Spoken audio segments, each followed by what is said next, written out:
Me gozo de estar frente a ustedes una vez más para compartir este tiempo en la palabra y aprovechando el inicio, la transición, ¿verdad?, a un nuevo año, me gusta compartir algunos mensajes relacionados precisamente a esa temática, y eso es lo que hemos estado haciendo las semanas anteriores.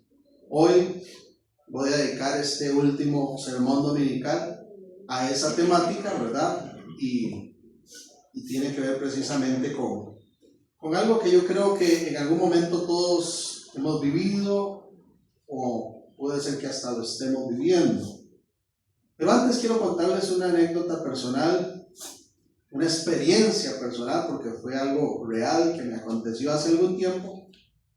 Creo que en algún momento se lo compartí a algunos hermanos de la iglesia, pero resulta ser que estuve bastante tiempo dando vueltas en un centro comercial buscando un espacio para parquearme.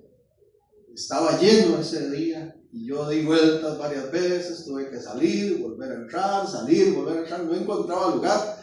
Estaba ya decidido a que, bueno, voy a ir y si no agarro me voy, ya estaba con ganas de irme. Y en eso que vuelvo a entrar veo un espacio libre y dije, aquí está. Yo acostumbro parquear hacia atrás, en reversa, donde me adelanté para echar reversa y ubicarme, viene otro carro, se me metió en el espacio. Y sinceramente me molesté, ¿verdad? Yo no soy de gritar improperios, ni mucho menos, pero sí me molesté. Para mi sorpresa, cuando se baja la persona que se parquea y me pasa la par, un hermano en Cristo, conocido de años, me saluda todo contento. Hola, qué bendición verle. Qué lleno está, ¿verdad? Y yo agarro este campo, qué bendición, ¿verdad? Y pongo nada más ese ejemplo porque algunos momentos de nuestra vida nos frustramos porque otros pareciera que la tienen más fácil que nosotros, ¿verdad? Qué facilito llegar, veo el paso y me meto. Cuando yo tenía el rato de darle, así es la vida. No siempre todo nos sale a la primera, no siempre todo es sencillo. Y por eso yo titulé este mensaje Grandes enseñanzas de un año difícil. Porque no todos los años son tan fáciles, no todos los días son tan fáciles, ni todas las semanas, ni todos los meses. Pero de todo hay enseñanza. Y a eso es lo que quiero referirme. Hoy, más que tener un texto base y desarrollar una predicación más expositiva, voy a compartir una predicación en un enfoque temático y quiero referirme a 3 diferentes pasajes para apuntar hacia este tema principal. Grandes enseñanzas de un año difícil. No sé cómo estuvo su 2025. Tengo una amistad que me la encontré por ahí y lo saludé y todo. Y me dijo una vez, a mí me va mejor en los años impares. Y yo, ¿cómo impares? Tiene él ese mito ahí, ¿verdad?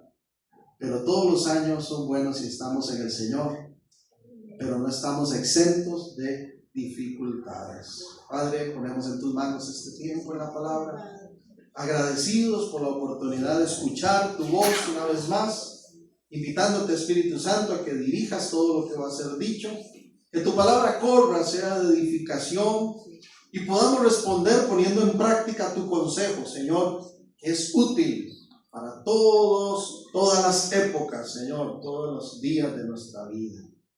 En Cristo Jesús, que esta palabra sea de mucha bendición al oyente. Amén y amén. Un texto sumamente conocido, Jesucristo declaró en el Evangelio de Juan, capítulo 16, verso 33. Estas cosas les he dicho para que en mí tengan paz. Confiad porque yo he vencido al mundo. Eso dijo el Señor.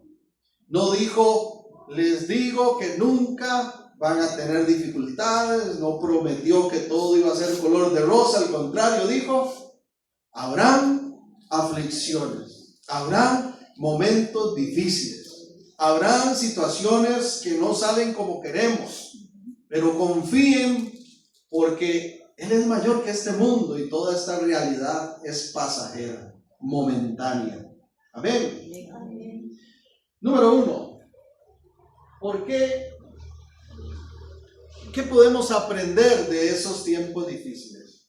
Y si usted ha entrado en este año nuevo con ese pensamiento, tal vez con algún porcentaje de frustración respecto al año que acaba de finalizar, y si usted es de los que hoy puede decir, fue un año difícil, yo quiero animarle a que pongamos la mira en las enseñanzas que extraemos de esos momentos.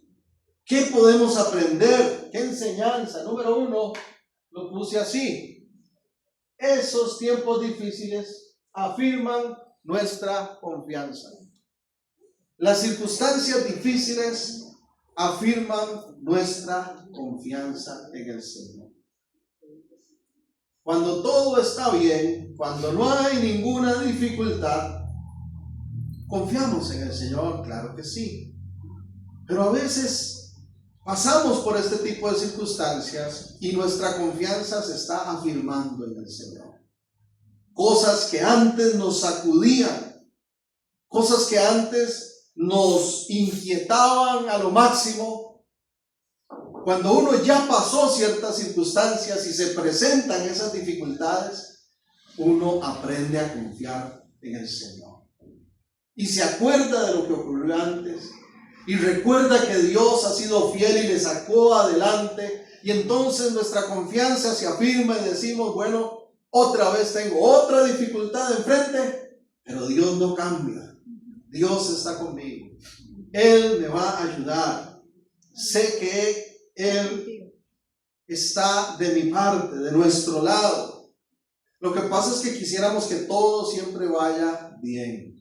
Todo salga como queremos. Pero tenemos que reconocer algo, hermanos. Esto que estamos viviendo es una etapa de transición. El destino de Dios para la humanidad no es esto que estamos viviendo.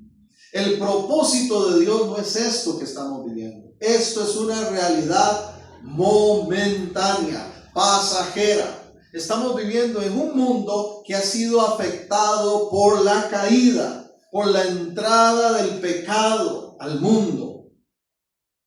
Génesis capítulo 3, la caída lo marcó todo. Fue trágico ese evento de rebeldía del hombre, porque vinieron consecuencias muy fuertes, como la muerte, como la enfermedad y como las aflicciones. Pero la promesa de Dios es que un día todo esto pasará. Y que el reino de Cristo se establecerá en plenitud. Lo que se conoce en teología como el ya, pero todavía no. Ya porque ya está activo. Cristo Jesús se aparece, ¿verdad? Se encarna, toma forma de hombre y viene con una declaración que dice: el reino de los cielos se ha acercado. Arrepiéntase. Ese fue el mensaje de Jesús. El reino ya se inauguró. El reino de Dios en la tierra está activo a partir de la obra de Cristo. Por eso es que usted y yo podemos gozar de salvación, de libertad y de esperanza viva. Pero ese reino del Señor no está aún en plenitud. Todavía gobiernan hombres imperfectos. Todavía la maldad se mueve en el mundo. Todavía el príncipe de las tinieblas, como le llama la escritura, anda con relativa libertad, pero ya tiene una sentencia establecida, declarada sobre él. Y un día, Cristo Jesús, el mismo que murió, resucitó y ascendió a los cielos, volverá en gloria. Esa es nuestra esperanza. Y entonces, dice el libro de Apocalipsis, que va a enjugar, así traduce Reina Valera 60, tal vez no usamos mucho esa palabra, pero va a secar las lágrimas de nosotros, y ya no va a haber llanto, no va a haber tristeza, no va a haber dolores, ni enfermedades, ni carencias, ni siquiera necesidad de luz, porque el resplandor de la gloria de Dios lo va a llenar todo y estaremos en un gozo pleno. Pero mientras tanto, hermanos, no todo es ni será sencillo. Un evangelio liviano, como dijo un predicador hace muchos años atrás, una gracia barata, se ha vendido desde algunos púlpitos y se le ha dicho al pueblo que la iglesia, como hijos de Dios, no sufrimos de nada, que como hijos del Rey tenemos que vivir en una plenitud absoluta, material, física y emocional, y desde los púlpitos incluso se le ha dicho a algunas personas: no declare usted enfermedad, y si le duele la cabeza, no diga que le duele. Hermano, pero si nos duele, hay que andar con la verdad. Si nos duele, ¿por qué no lo vamos a decir? Presentemos a Dios en oración nuestro cuerpo, nuestro ser, porque Él es poderoso para sanar. Amén. Pero no existe ninguno de nosotros que nunca enferme. O peor aún, se ha dicho a veces desde los púlpitos que toda enfermedad es producto de pecado. Se enfermó la hermanita. ¿Quién sabe en qué anda? ¿Qué estará pagando? No, hermanos, eso pertenece a esta realidad momentánea, a un mundo afectado por la caída. Pero la promesa de Dios es que tendremos incluso hasta cuerpos glorificados, donde ya no va a haber esquema de vacunas. Gloria a Dios para los que no nos gustan las inyecciones. Donde ya no va a haber necesidad de internarse en hospitales, porque estaremos en una plenitud. Pero mientras tanto, hermanos, confiemos. Dios sigue en control. Triste sería que no tuviéramos esperanza, porque aún el peor de los acontecimientos desde la perspectiva humana, la tragedia más grande que puede vivir un ser humano desde el enfoque humano, es perder su vida. En Cristo es victoria. Y el apóstol Pablo dijo: para mí el vivir es Cristo y el morir ganancia. Entonces aún la muerte para nosotros en Cristo es ganar. El Hijo de Dios no pierde, porque estamos del lado del vencedor y porque en Cristo somos más que vencedores. Lo que pasa es que no queremos irnos. La hermanita Fresia, que recuerdo siempre con cariño, tenía una frase que decía: todos vamos en esa fila, pero no empujen. Vamos poco a poco. ¿Verdad? No queremos irnos. Pero qué bueno saber que Dios está en control y que Él se preocupó por dejar todo en orden para que cuando esta vida momentánea se acabe, resucitemos a una mejor. Y por eso en Corintios el apóstol Pablo, ¿verdad?, inspirado por el Espíritu, declaró que mientras que este cuerpo se va desgastando con el paso del tiempo, lo compara con una tienda, con una casita, un edificio pequeñito. Dice: tenemos de Dios un edificio grande que nos espera, un edificio mejor. Aleluya. Alaban al Señor. Amén. Pero hermanos, entonces, ¿qué es lo que tenemos que hacer? Afirmar nuestra confianza en esos momentos difíciles, porque no es fácil. Eclesiastés 7:14. Proyectémoslo ahí, por favor, mi hermano, un momento. Dice algo que tal vez no es muy popular.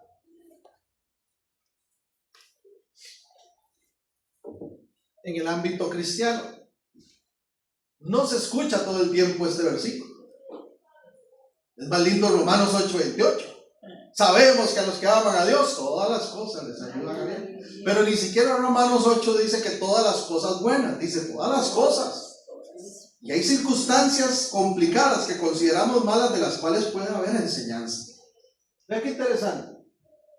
Dice el proverbista Eclesiastés: en el día del bien goza del bien, en el día de la adversidad considera. Dios hizo tanto lo uno como lo otro, a fin de que el hombre nada halle después de él. Pero si Dios es bueno y es perfecto, ¿cómo puede Dios hacer algo malo? No, Dios no hace nada malo. Todo lo que Dios hace es bueno. Como cuando el relato de la creación dice, hizo Dios los cielos, las aves, y que dice, y vio Dios que era bueno. Todo lo que Dios hace es bueno. Pero hay una voluntad permisiva de Dios, donde Dios nos permite pasar por ciertas experiencias y de ellas podemos aprender. Entonces dice que en el día de la adversidad, en esos días complicados, Reina Valera 60 traduce considera, no dice desespera, no dice renuncia, no dice desanima, dice considera. Nueva Versión Internacional dice, cuando lleguen los días malos, piensa, usa la palabra piensa. Otras versiones dicen reflexiona. Y no nos gusta pasar por esas cosas, pero podemos siempre aprender algo de esas circunstancias. Un autor de apellido Tozer declaró una frase: el hombre que tiene a Dios tiene todo lo que necesita tener. Si tenemos a Dios, aún en la adversidad, vamos a salir adelante con su fortaleza, con su apoyo. Vamos a seguir confiando y creyendo. Pero no estamos inmunes a que nos pasen cosas difíciles, cosas adversas, cosas negativas desde nuestro punto de vista, hasta que esta realidad momentánea acabe y esto quede atrás para abrir camino a una nueva realidad de plenitud en Dios. Los rabinos utilizaban el concepto shalom. La palabra shalom es paz en hebreo, pero ellos utilizan ese concepto en una forma más amplia, dando la idea de que todos vamos caminando hacia el shalom de Dios, hacia el florecimiento del ser. Ese es el concepto que ellos utilizan. Y me parece apropiado. Estamos caminando a un florecimiento de nuestro ser. No estamos en reversa, no estamos en deterioro, no estamos en retroceso. Estamos con la mirada en Cristo, autor, consumador de nuestra fe, caminando hacia un futuro mejor. Y no es muletilla. Eso que dice, lo mejor está por venir. Sí, amén. Porque lo mejor está por venir. ¿Por qué? Porque Dios existe, porque sus planes existen, porque su propósito sigue adelante, porque su plan redentor no se detiene y porque la salvación, la bendición de Dios es integral sobre sus hijos. Jueces capítulo 7, quiero mencionar este ejemplo. No voy a quedarme mucho en todo el texto, pero usted recordará el contexto, se lo voy a mencionar aquí resumido. Gedeón, uno de los hombres de Dios, uno de los jueces, ¿verdad?, elegidos por Dios, tiene una batalla enfrente contra los madianitas. Y resulta ser que este ejército que viene no son 5, ni 10, ni 15, es un ejército sólido, firme. Es más, se cree que en ese momento hay una alianza de enemigos y entonces es un ejército temible el que viene contra Israel y contra Gedeón. Y resulta ser que Gedeón va a responder a esos enemigos levantándose en guerra, pero Dios le pide algo muy particular. Dice,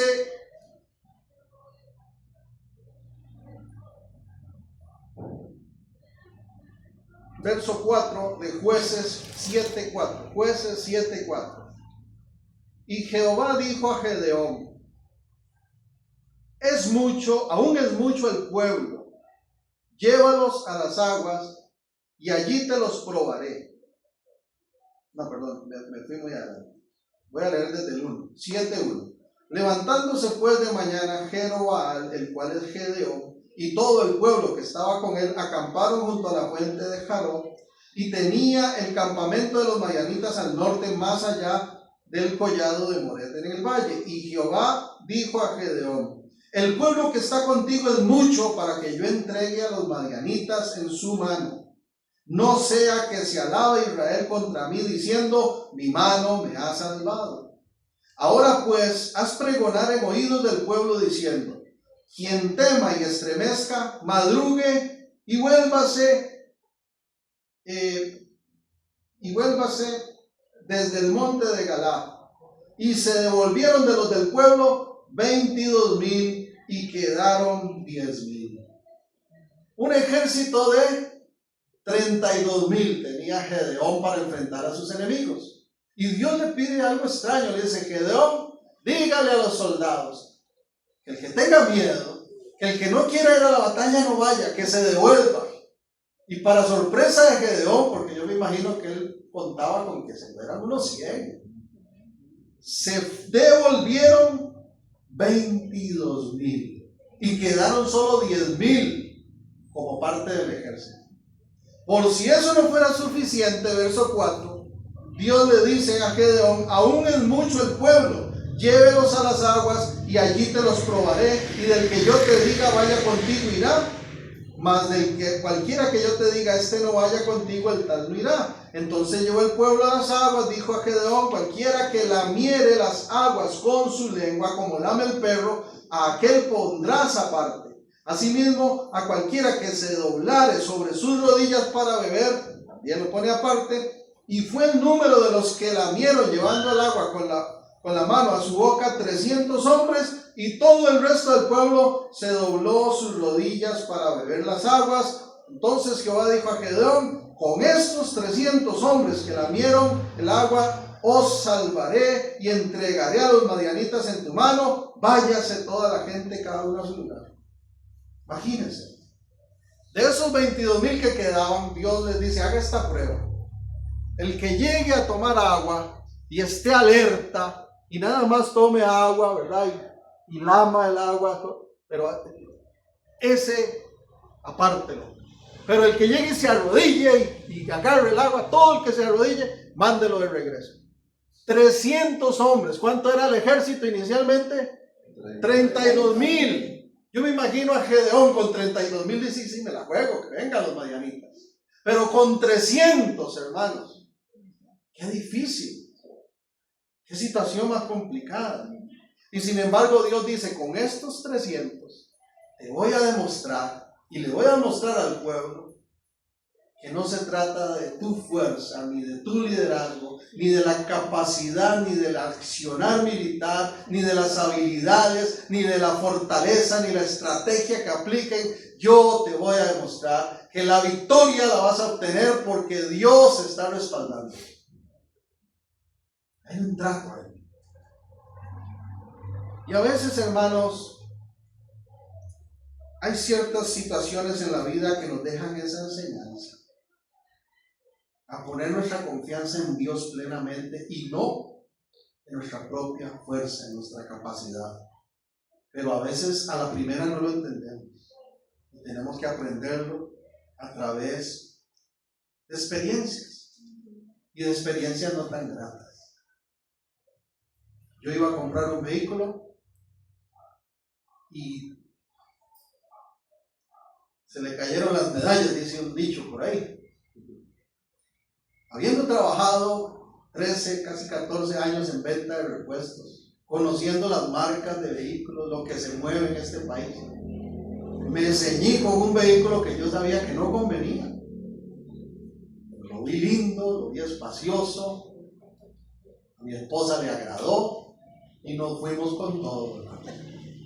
Una experiencia muy difícil. Como yo dije, siendo hijo de Dios, no le voy a pasar esta brasa caliente a otra persona. Me comprometí a arreglarlo, a que cuando estuviera en plenitud de funcionamiento lo iba ya a vender.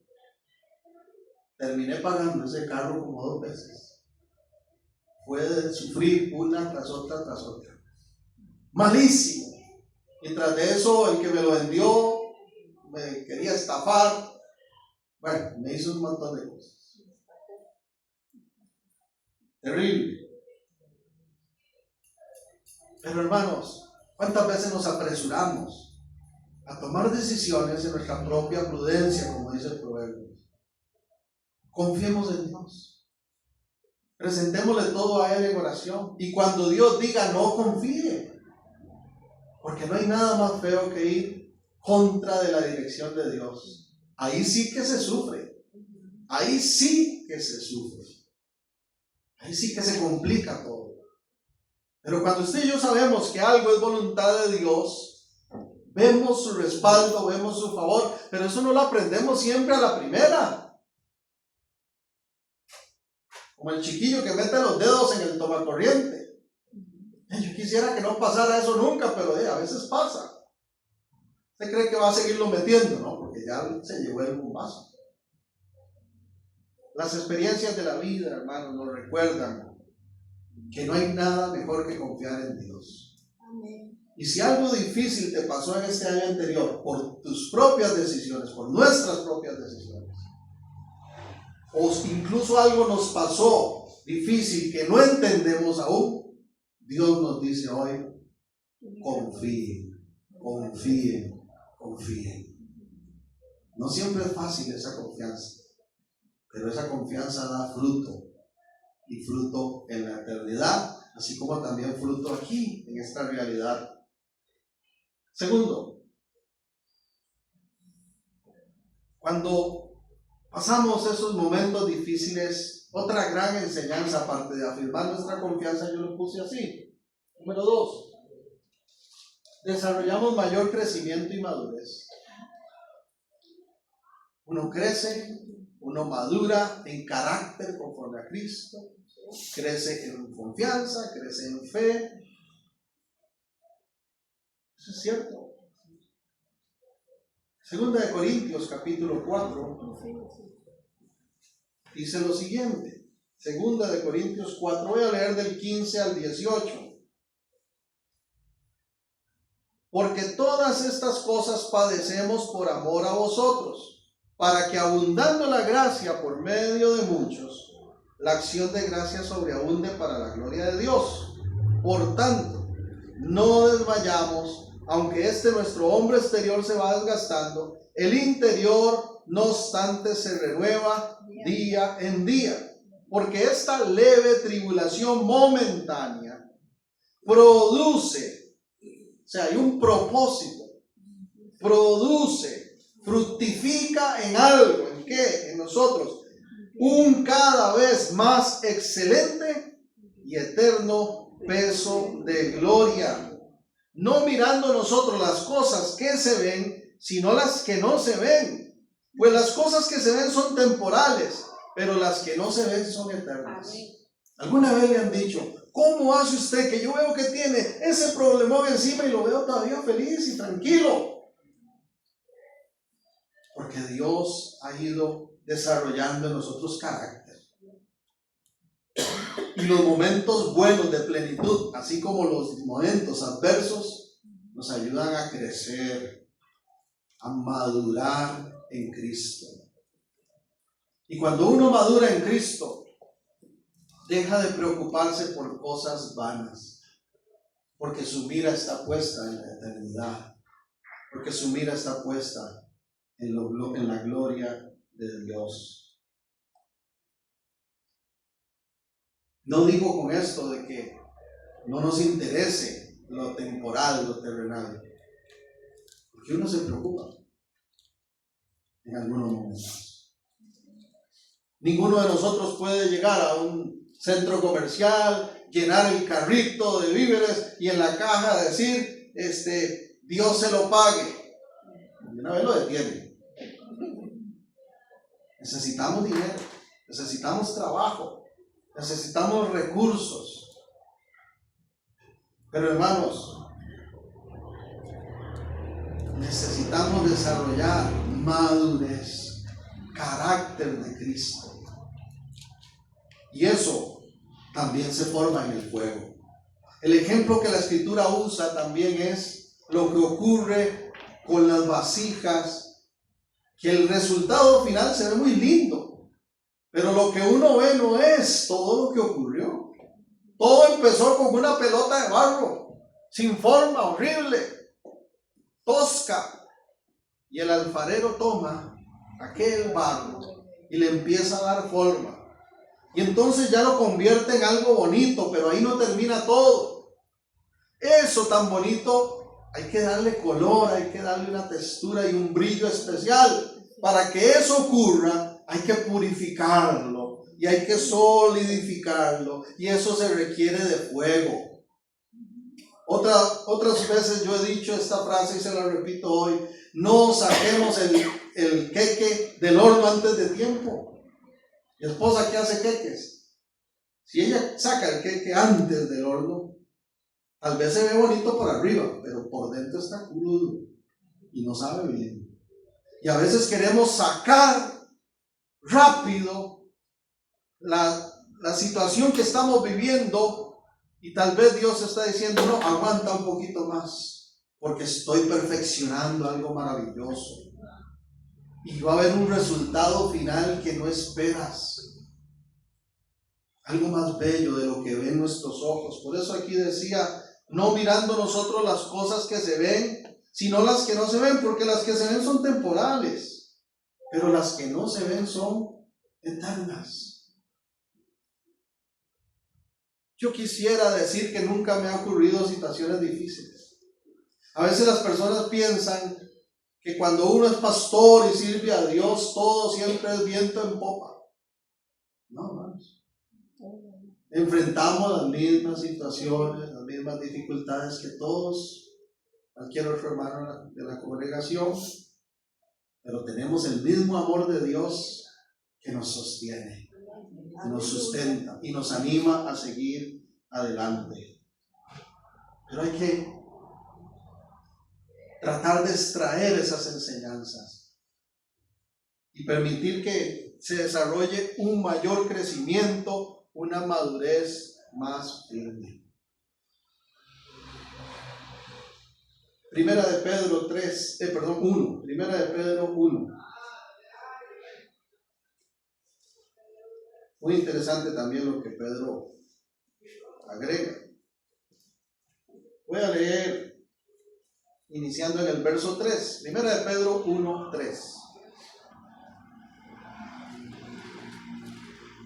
Bendito el Dios y Padre de nuestro Señor Jesucristo, que según su grande misericordia nos hizo renacer para una esperanza viva por la resurrección de Jesucristo de los muertos. El mismo Pablo, ahora que hablábamos del apóstol Pablo, dijo que si Cristo no hubiera resucitado, vana sería nuestra fe. Pero Él vive y vive para siempre. Por eso es que tenemos una esperanza viva, porque el dador de las promesas está vivo y Él cumplirá lo que ha prometido. Una herencia incorruptible, oiga, incontaminada, inmarcesible. Esa palabrilla de domingo significa algo que no se marchita, que no se echa a perder. Así son las promesas de Dios.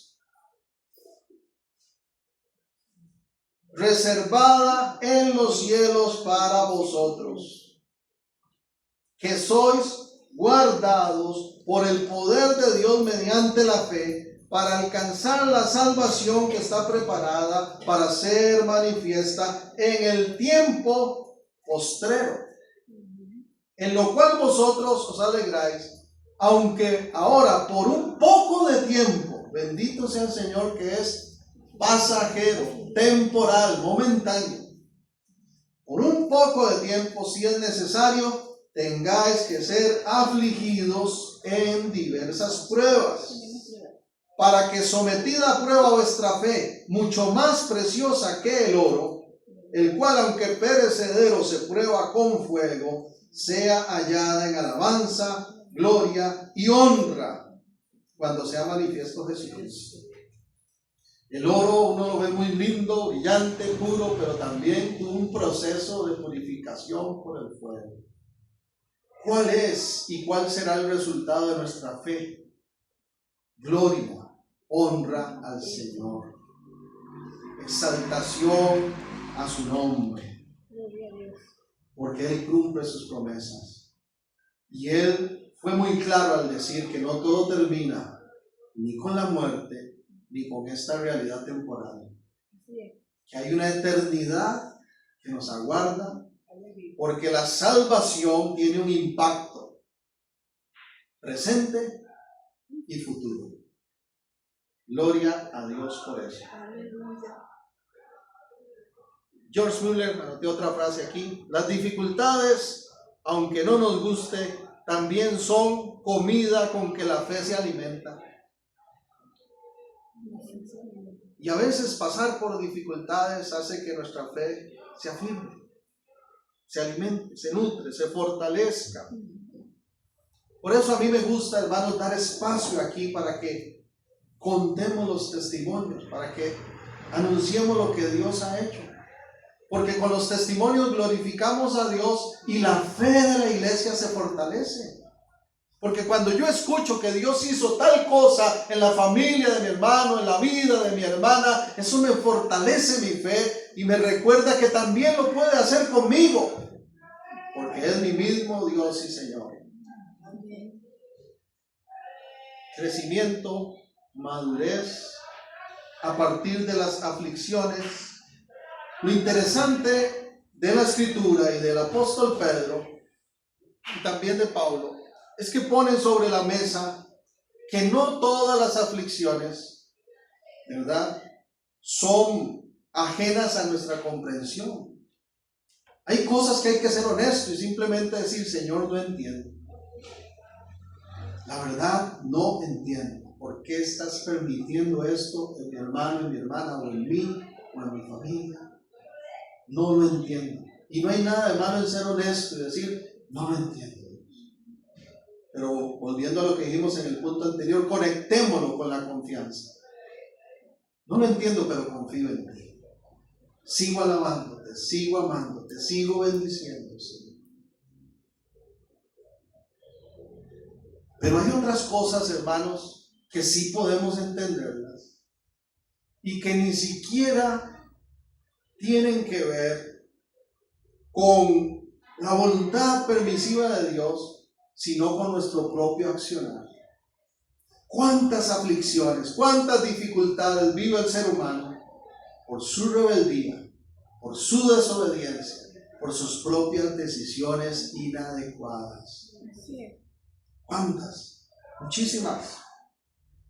Y hay gente que le echa la culpa a Dios y se resiente con Dios y no quiere nada con Dios ni con la iglesia. Pero si fueran lo suficientemente honestos, tendrían que decir: eso no es culpa de Dios, es mi culpa, es mi decisión. Fui yo el que metí las patas, fui yo el que estaba ahí de terco, de cabezón. Proverbios 30, dice el verso 33. Ciertamente el que bate la leche sacará mantequilla, y el que recio o fuerte se suena las narices sacará sangre.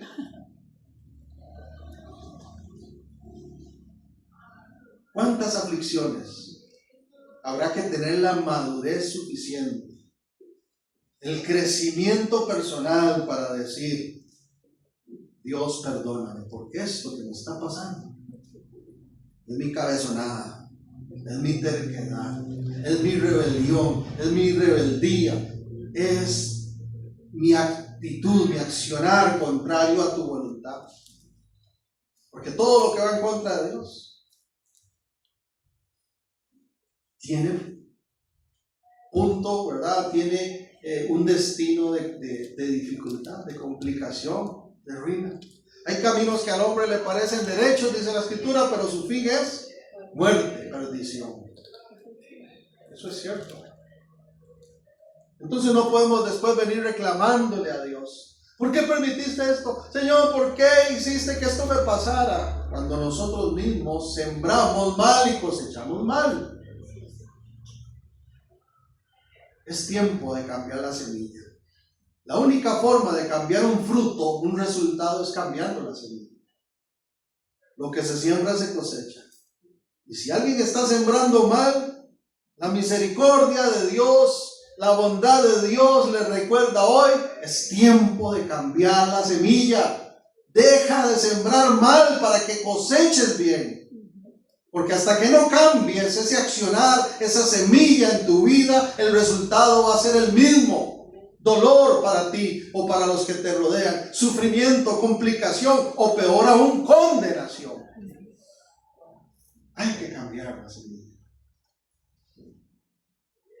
Pero a veces esos tiempos difíciles nos ayudan a crecer, a madurar en carácter conforme a Cristo.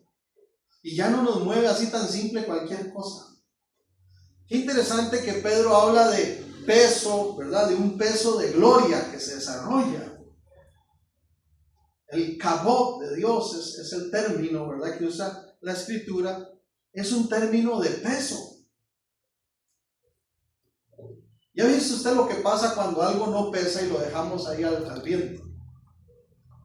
Yo la otra vez había comprado un kit de esos que se compran para emergencia en el vehículo. Baratísimo me costó, claro, con razón, porque me estallé y puse el triángulo y no me duró ni 2 minutos. Cuando volví a ver, ya se lo había llevado el viento. No pesaba. Cuando estamos creciendo en carácter, maduramos en Cristo, tenemos más peso. Ya no nos sacude algo así porque así.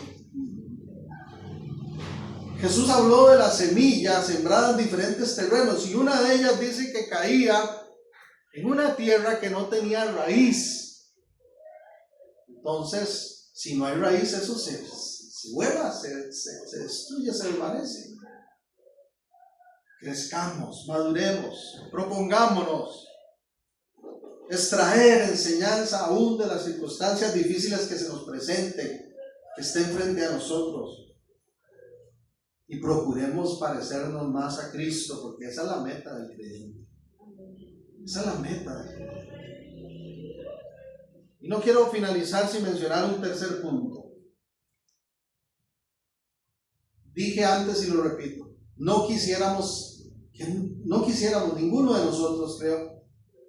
No hay nadie que se levante diciendo: Señor, permíteme hoy vivir algo bien difícil para madurar y crecer. No queremos eso. Al contrario, nos levantamos, damos gracias por el día y le decimos: Señor, bendice mi día. Acompáñame, que todo me salga bien. Pero no siempre eso es real. Van a venir momentos difíciles, situaciones adversas. Pero en tercer lugar, ¿qué enseñanza nos deja esos tiempos? Número 3, servimos como instrumentos de Dios. Segunda de Corintios, capítulo 1, el versículo 3 al 5, dice lo siguiente. Segunda de Corintios 1, 3. Reina Valera de una vez pone el título ahí: Aflicciones de Pablo. Imagínense, Pablo, la tercera parte del Nuevo Testamento la escribió él. De los 27 libros, por lo menos 13 tienen a Pablo involucrado. Un hombre de Dios, un instrumento de Dios, y tuvo aflicciones, porque no somos inmunes a las aflicciones. Bendito sea el Dios y Padre de nuestro Señor Jesucristo, Padre de misericordias, plural, de misericordias, gloria a Dios, y Dios de toda consolación, el cual nos consuela en todas nuestras tribulaciones, en algunas, en todas nuestras tribulaciones, sea lo que sea que enfrentemos, sea lo que sea que se complicó, el ámbito sea financiero, salud, emocional, espiritual, lo que sea, Dios tiene consuelo para entregarnos. En todas nuestras tribulaciones, ¿para qué? Ahí está el propósito. Para que podamos también nosotros consolar a los que están en cualquier tribulación por medio de la consolación con que nosotros somos consolados por Dios. Porque de la manera que abundan en nosotros las aflicciones de Cristo, así abunda también por el mismo Cristo nuestra consolación. Y a veces esos momentos difíciles esas situaciones inesperadas, esas complicaciones que se presentaron en algún momento del año o que se presentarán, van a servir como recurso de experiencia. Yo lo he dicho aquí y lo repito hoy. Cuantas veces tengo oportunidad, testifico a las familias que están en dificultad. Y les digo, yo creo en la restauración de las familias. Porque lo viví con mis padres, porque lo viví con mi papá, porque tuve la oportunidad de enfrentar esos años difíciles, dolorosos, porque los vicios no dejan nada bueno a las familias.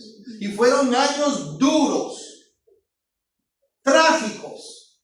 Y yo como padre no quisiera que mi hijo viva algunas de las cosas que me tocó vivir a mí. Pero hoy eso sirve como instrumento de Dios para que cuando converso, para que cuando interactúo con alguna familia que está pasando ese tipo de situaciones, yo puedo decirle, mire, pasé por donde asustan y Dios se glorificó. Dios restaura familias, Dios rompe cadenas, Dios liberta de vicios y hace maravillas en aquellos corazones que se disponen. Gloria a Dios. Amén. Así es. Aquí están mis padres congregándose, sirviendo, porque Dios es Dios de misericordias. Amén. Y ahora eso lo usamos como recurso de consolación a otros. Yo alabo al Señor, hermanos, por esa actitud que ha tenido nuestro hermano y tiene nuestro hermano Arturo. Porque esos videos que él comparte, porque esos diálogos, esas conversaciones que él tiene, son a partir de la confianza puesta en Dios y de la esperanza viva. Y Dios lo usa como instrumento. ¿Para qué? Para que Él pueda animar a otros que están pasando también por enfermedad, por circunstancias. Y siempre hay bendición cuando compartimos de nuestro testimonio personal. Yo le animo a que usted comparta de esas experiencias en las cuales usted dice, Dios es quien me ha fortalecido y quien me está sosteniendo y quien me ha llevado adelante. Cuéntelo. Amén. Porque esos momentos difíciles también tienen un propósito en Dios de ser instrumentos en la vida de otros. Decía un profesor muy estimado, Allen Carey, en uno de los cursos que llevé, que procuremos ser contactos divinos para otros. Qué lindo. Señor, úsame como un contacto divino, que mi vida, que mi experiencia de vida pueda ser un recurso para que otra persona se acerque a ti, ponga la mirada en ti.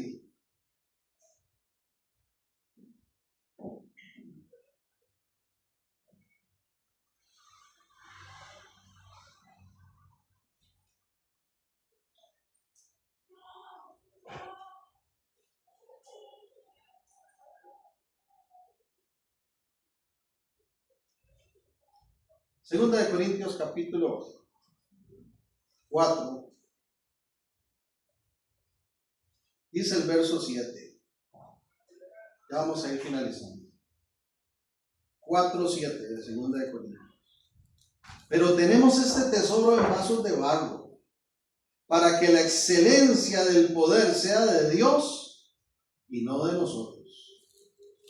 Que estamos atribulados en todo.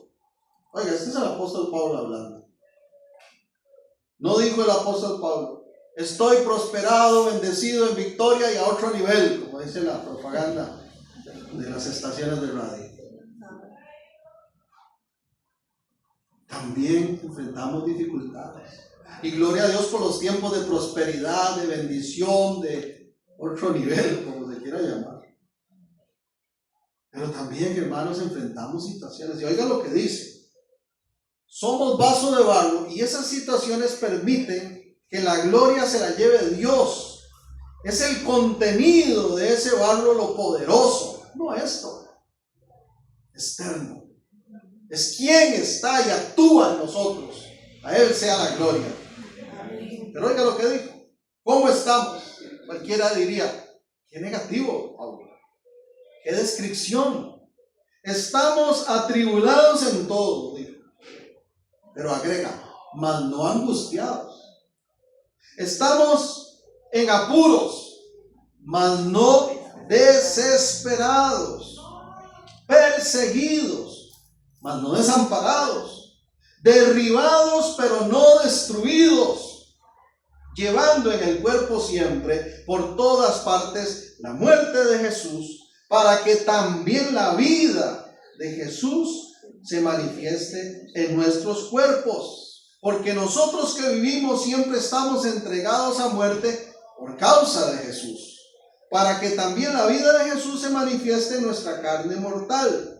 De manera que la muerte actúa en nosotros y en vosotros la vida, pero teniendo el mismo espíritu de fe, conforme a lo que está escrito, creí, por lo cual hablé. Nosotros también creemos, por lo cual también hablamos, sabiendo que el que resucitó al Señor Jesús, a nosotros también nos resucitará con Jesús y nos presentará juntamente con ustedes. Por tanto, todas estas cosas padecemos por amor a ustedes, para que abundando la gracia por medio de muchos, la acción de gracia sobreabunde para la gloria de Dios. Por lo tanto, no desmayamos. Antes, aunque nuestro hombre exterior se va desgastando, el interior se renueva de día en día.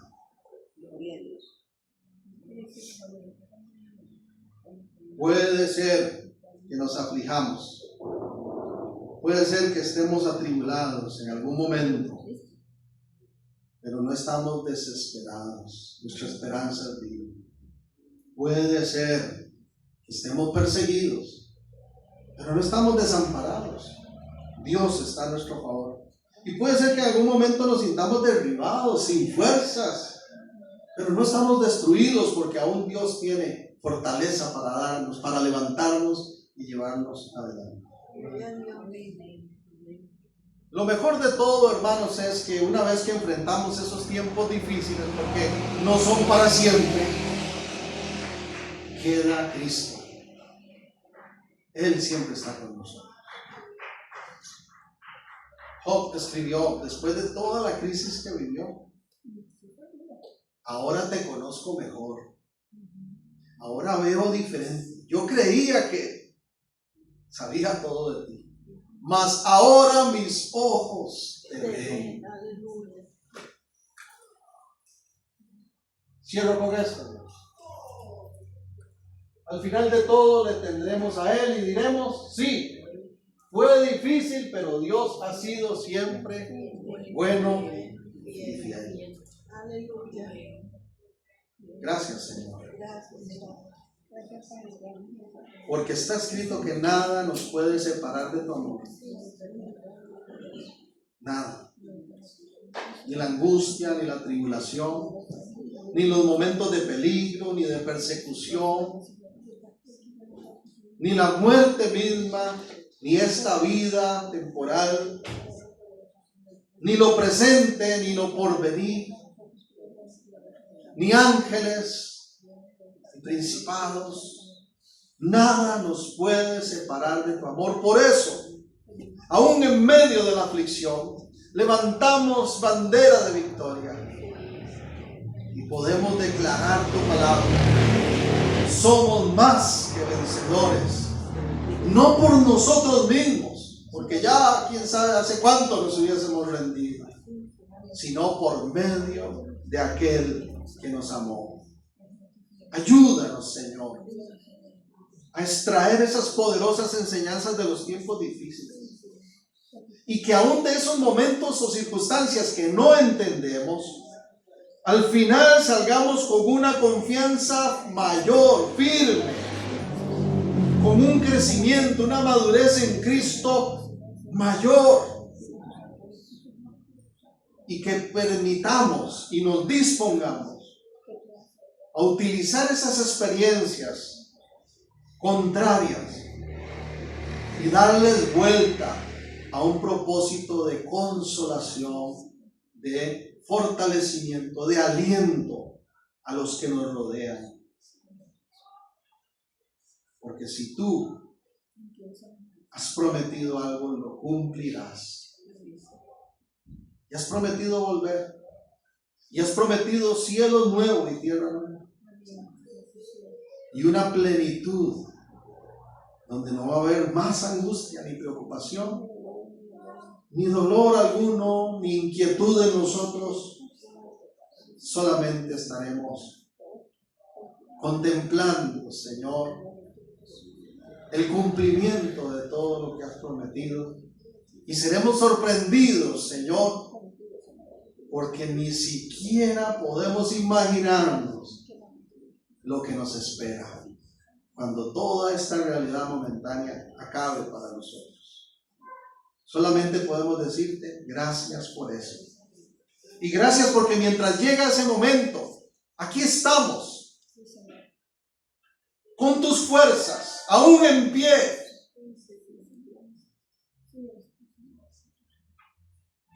Que tu amor nos sostiene, que tu poder nos sustenta. Toda la gloria sea para ti. Y con fe, Señor, gracias por el tiempo que está por venir. Porque con aflicción o sin ella, te tenemos a ti. Gracias porque has sido bueno y fiel y siempre lo serás. Amén. Que Dios les continúe bendiciendo. Recuerde compartir de las bondades del Señor a otros y que tengan una semana feliz, gloriosa en Cristo Jesús. Puestos en pie para nuestra declaración.